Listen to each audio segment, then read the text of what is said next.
今天我们用排骨来做个简单的家常菜。排骨砍成小段，我这里是大概30块钱的，放入碗中，加入1勺盐、2勺淀粉，适量的清水，抓洗5到10分钟，这样可以快速的去除血水，清洗干净。水变清，像这样就可以啦。加入葱姜料酒去腥，适量的生抽、盐、白糖、2勺淀粉、1勺胡椒粉，再次抓拌均匀。最后淋上花生油，锁住水分，腌制20分钟。接着准备配菜，我选用的是香芋，切成小块。这种香芋的话呢，会比较香，粉糯一些。放入碗中，加入盐、鸡精、1勺猪油，抓拌均匀。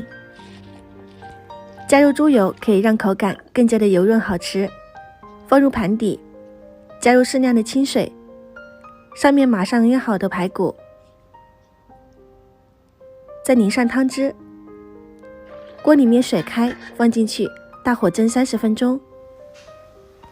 一道非常好吃的香芋排骨就做好啦，撒上葱花，就可以开吃了。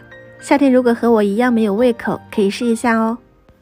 最大程度上保留了肉质的鲜嫩，肉香十足，里面的香芋也吸饱了汤汁，变得绵软，搭配米饭，吃多几碗也不会腻。